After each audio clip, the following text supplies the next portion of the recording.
Hello students, मैं श्री दीपचंद चौधरी महाविद्यालय ललितपुर से आज मैं आपको मौकोम्बू समरसवन स्वामीनाथन यानी एम.ए. स्वामीनाथन ने जो एक बेसिक 11 वर्गों का एक ग्रुप बनाया था, फूड ग्रुप, उसके बारे में विस्तार से हम जानेंगे या मैं इसको बहुत ही डेप्थ में जा कर के इसको एक्सप्लेन हम करेंगे। तो सबसे पहले अगर हम बात करते हैं कि जो एम.ए. स्वामीनाथन ने 11 वर्गों का ग्रुप बनाया था, उनमें कौन में क्या आ जाते हैं। तो सबसे पहले हम बात करते हैं ड्रग्स एंड मील्स की, जिसमें कि उन्होंने अनाजों को रखा था। ठीक है, अनाज में जैसे कि आपके आ जाते हैं गेहूँ, चावल, ज्वार, बाजरा। ठीक है, तो ये जो अनाज हैं ये मोटे अनाज होते हैं, इनमें फाइबर की मात्रा भी आपको अच्छी मिलती है। प्लस जो ज्वार बाजरा, गेहूं की अपेक्षा ज्वार बाजरा और मक्का में जो है फाइबर बहुत अधिक होता है। वहीं पे बात करते हैं अगर हम गेहूं की, तो गेहूं में फाइबर तो कम होता है और कार्बोहाइड्रेट की मात्रा अनाजों में बहुत अच्छी जो है वो मिलती है। तो पहले ग्रुप में अगर हम बात करें अनाज, ज्वार, बाजरा जो आपको मिल रहे हैं, उनमें जो है प्लस क्या मिल रहा है, हमें कार्बोहाइड्रेट का जो है वो पूर्ति हो जाती है, यानी कार्बोहाइड्रेट है वो अच्छी मात्रा में जो है वो मिल जाता है अनाजों में। इसलिए उन्होंने पहले ग्रुप में क्या रखा, कार्बोहाइड्रेट को रखा, क्योंकि भारत की जो हमारी जनता है या कहे जाए तो वो सबसे ज़्यादा अनाजों पर निर्भर है और सबसे ज़्यादा अपने खाने में प्रयोग किसका करती है, अनाज का करती है। चाहे वो चावल के फॉर्म में वो यूज़ कर सकते हैं, जैसे भारत अगर देखा जाए तो 4 दिशाओं में बटा हुआ है, जैसे कि इसमें आपका north, south, east and west, ये आपके 4 हैं। तो यहाँ पर लगभग हमारी 3 दिशाओं में अगर बात करते हैं आपके ईस्ट की, वेस्ट की एंड साउथ की, तो यहाँ पर सबसे ज़्यादा राइस का यूज़ होता है। नॉर्थ में और मध्य भारत की अगर हम बात करते हैं तो यहाँ पर हमारे जो हैं वो अनाजों का के रूप में गेहूं का प्रयोग ज़्यादा होता है। तो किसी न किसी रूप में देखा जाए तो भारत जो अपना जीवन यापन करता है या जो भी खाना खाता है उसमें सबसे ज़्यादा किस चीज़ का ही किस न्यूट्रिएंट्स का यूज़ होता है, तो वो होता है हमारा कार्बोहाइड्रेट या जिसको हम कार्बोस बोलते हैं। इसका संगठन जो है वो CHO होता है, यानी कार्बन, हाइड्रोजन, ऑक्सीजन। कार्बन के 6 मॉलिक्यूल्स, हाइड्रोजन के आपके 12 मॉलिक्यूल्स एंड जो हमारा ऑक्सीजन होता है उसके भी 6 मॉलिक्यूल्स जब आपस में मिलते हैं तो किसका निर्माण होता है, कार्बोहाइड्रेट का निर्माण होता है। और यही कार्बोहाइड्रेट हमें एनर्जी देता है। और भारत, एम.ए. स्वामीनाथन ने सबसे पहले ज्वार बाजरा या अनाजों को जो सबसे ऊपर इसीलिए रखा था क्योंकि ये ही सबसे ज़्यादा यूज़ होता था लोगों के खाने में। और आज भी हमारे खाने में अगर सबसे ज़्यादा कोई चीज़ खाने की अगर हम थाली देखते हैं तो पाते हैं कि सबसे ज़्यादा अगर कोई चीज़ दिखाई देती है तो वो होते हैं हमारे अनाज।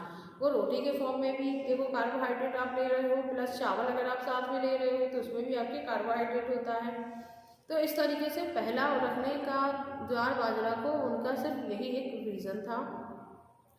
दूसरा हमारे पल्सेस यानी दालें जो है उन्होंने दूसरे नंबर पे रखा। और दालों से हमें क्या मिलता है, दालों से हमें मिलता है प्रोटीन। तो प्रोटीन प्राप्ति का बहुत अच्छा स्रोत होता है हमारे अरहर की दाल है, मूंग की दाल है, तुअर की दाल है, इस तरीके से चने की दाल वगैरह से हमें क्या मिलता है, सबसे ज़्यादा जो है वो प्रोटीन मिलता है। और एम.ए. स्वामीनाथन द्वारा उन्होंने सेकंड जो वर्ग बनाया था उस सेकंड वर्ग में उन्होंने दालों को या पल्सेस को उन्होंने रखा था, क्योंकि पहले से जहाँ कार्बोहाइड्रेट को आपको प्राप्ति हो रही है वहीं दूसरे वाले ग्रुप से आपको प्रोटीन जो है प्राप्त हो रही है।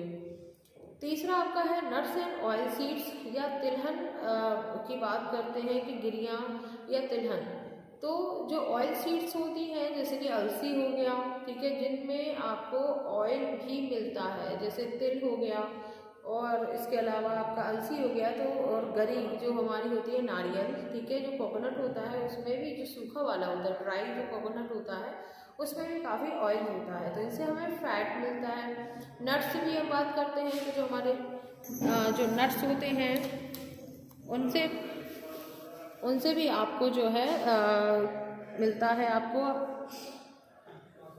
नट्स एंड ऑयल सीड्स जो हमारी होती है इनसे भी आपको अच्छा खासा जो है फैट की प्राप्ति हो जाती है। और यही फैट जो है आपके शरीर में आवश्यकताओं की पूर्ति करते हैं। वहीं 4th नंबर पर MS स्वामीनाथन द्वारा वेजिटेबल्स को रखा गया था। ये वेजिटेबल्स जो होते हैं, ये सब्जियां होती हैं, इनसे हमें विटामिन और खनिज लवण की बहुत अच्छी प्राप्ति होती है। वहीं अगर 5वें वर्ग की बात करते हैं तो 5वें वर्ग में उन्होंने फ्रूट्स को रखा था। फ्रूट्स यानी फल। तो जो हमारे फल थे, फल में सबसे ज़्यादा हमें विटामिन मिल जाता है। Vitamin A, vitamin B, C, D, E, A और के, जो हमारे fat soluble and water soluble जो हमारे विटामिन होते हैं, उनको उन्होंने इस वर्ग में रखा था। वेजिटेबल्स से हमें खनिज लवण ज़्यादा मिलते हैं। इनमें एक चीज़ कॉमन बहुत है कि वेजिटेबल से आपको खनिज लवण ज़्यादा मिलते हैं, वहीं फ्रूट से हमें विटामिन ज़्यादा मिलते हैं। तो विटामिन और खनिज लवण ये दोनों ही हमारे शरीर के लिए बहुत ही आवश्यक होते हैं। तो जहाँ हमें पहले ग्रुप से अनाजों से कार्बोहाइड्रेट मिल रहा था, वहीं हमें दूसरे से प्रोटीन, तीसरे से हमें फैट, चौथे से हमें खनिज लवण और 5वें से हमें विटामिन की पूर्ति हो रही थी। अब 6 जो आपका जो बेसिक फूड ग्रुप में जो 6 नंबर पर है, वो है मिल्क एंड मिल्क प्रोडक्ट। तो अब मिल्क भारत जैसे राज्य में सन आपकी आज़ादी से पहले और आज़ादी के बाद दूध का यूज़ हमेशा होता रहा है, क्योंकि एनिमल्स की जो हमारे जैसे कि आपके गाय है, भैंस है, बकरी है, इनका दूध लेने के लिए यूज़ होता था। तो मिल्क के साथ मिल्क प्रोडक्ट भी बनते हैं। जैसे दूध है तो दूध से जो पदार्थ बनते हैं उनमें आ जाता है आपका छाछ है, मट्ठा है, पनीर है। इसके अलावा और भी कई चीज़ें हैं, दही है, और भी प्रोडक्ट इसके द्वारा तैयार किए जाते हैं दूध से। तो मिल्क और मिल्क प्रोडक्ट को उन्होंने इस वाले वर्ग में रखा था, और इससे हमें प्रोटीन और अन्य जितने भी लगभग पोषक तत्व होते हैं वो दूध से हमें मिल जाते हैं। इसीलिए उन्होंने 6 वाले वर्ग में मिल्क और मिल्क प्रोडक्ट को उन्होंने रखा था। इसके बाद नंबर 7 वर्ग की बात आती है तो उन्होंने इसमें एग को रखा था, क्योंकि एग से हमें कार्बोहाइड्रेट तो मिलता है, बट प्रोटीन और फैट ये दोनों चीज़ें बहुत ज़्यादा जो है वो मिलती हैं। उसके योग पार्ट में आपको फैट एंड योग पार्ट, एग के जो पार्ट होता है वो 2 में डिवाइड होता है। एक होता है उसका योग पार्ट, एक होता है उसका वाइट पार्ट। तो इन दोनों में अच्छी खासी क्वांटिटी आपको प्रोटीन की और फैट की मिल जाती है। और इसकी जो एग की जो प्रोटीन होती है वो संपूर्ण प्रोटीन मानी जाती है। संपूर्ण प्रोटीन कहने का मतलब सिर्फ इतना है कि जो एग होता है उसमें जो है आपका जो चाहे आप इसे मतलब कच्चा खाएं, चाहे आप इसे पका कर खाएं, कच्चे रूप में भी और पक्के रूप में भी, पकाने पर भी इसकी प्रोटीन का जो है पोषण मूल्य ना तो घटता है ना बढ़ता है, बराबर होता है। जैसे कि दालें होती हैं वो कच्चे रूप में जो है हमें कम पोषण देती है, लेकिन अगर हम उसे पकाकर खाते हैं तो उसका पोषण मूल्य बढ़ जाता है। लेकिन एक ऐसी चीज़ है जिसकी प्रोटीन संपूर्ण मानी जाती है, चाहे हम इसे कच्चे रूप में खाएं और चाहे हम इसे पकाकर खाएं। 8वें वर्ग में उन्होंने मीट, फिश एंड इस तरीके के फूड को उन्होंने रखा था, क्योंकि जो मीट है, फिश है, इन सब में क्या होता है, प्रोटीन ही होता है। ये बहुत अच्छा सोर्स माने जाते हैं हमारे प्रोटीन के लिए, डाइट के लिए, क्योंकि जो हमारी एनिमल प्रोटीन होती है वो हमारी वेजिटेबल प्रोटीन की अपेक्षा बहुत ही अच्छी होती है, अच्छी मानी जाती है। क्योंकि हमारा जो संपूर्ण शरीर है, चाहे वो मनुष्य का हो चाहे वो जानवर का हो, सभी शरीर किससे बने हुए होते हैं, प्रोटीन से बने हुए हैं। इसीलिए जो है उन्होंने 8वें वर्ग में जो है मीट, फिश जैसे फूड को या नॉन वेजिटेरियन फूड को उन्होंने इसमें रखा था।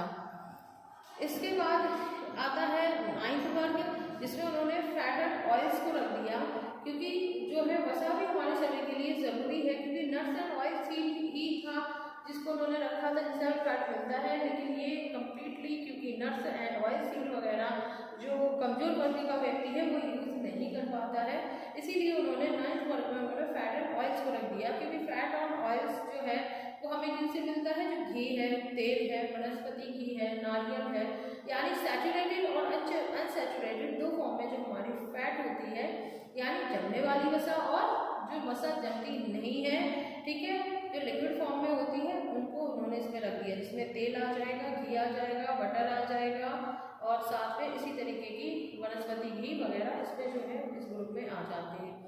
वहीं 10वें नंबर की बात करें तो इसमें शुगर एंड स्टार्च आ जाता है। शुगर एंड स्टार्च में जो आपकी शुगर होती है उसमें वो क्या है, शर्करा है, कार्बोहाइड्रेट है स्टार्च फॉर्म में। तो स्टार्च फॉर्म में जो डायरेक्ट मीठी नहीं होती है चीज़ें, लेकिन फिर भी उनमें कार्बोहाइड्रेट होता है, वो स्टार्च के फॉर्म में होता है।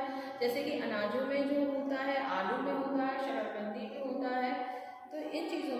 स्टार्च के फॉर्म में पाया जाता है, और शुगर तो जो डायरेक्ट मीठी होती है, जैसे कि आपकी आ जाती है क्या नाम से शक्कर हो गया, गन्ना हो गया, गुड़ हो गया, मिठाइयाँ वगैरह, तो जो डायरेक्ट खाने में मीठी चीज़ें लगती हैं वो हमारे इस वर्ग में आ जाती हैं।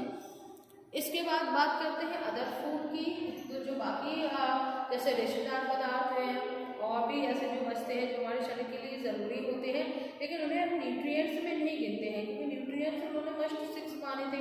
प्रोटीन माना, कार्बोहाइड्रेट माना, फैट माना, विटामिन माना, मिनरल्स भी होता है, वाइटामिन एंड मिनरल्स होता है, प्लस उसमें वाटर को इंक्लूड किया। बट जो रेशेदार पदार्थ हैं या जो चीज़ें छूट रही हैं जो हमारे शरीर को ज़रूरी होती है, उन्होंने अदर्स फूड की श्रेणी में जो है उन्होंने उसमें इंक्लूड कर दिया था। तो ये बेसिक जो 11 food group 11 cheese of food groups था, इसका जो कहते हैं कहा जाए कि जो इसका निर्माण किया था वो MS स्वामीनाथन के द्वारा हुआ था, और ये बेसिक फूड ग्रुप बहुत ही कारगर है।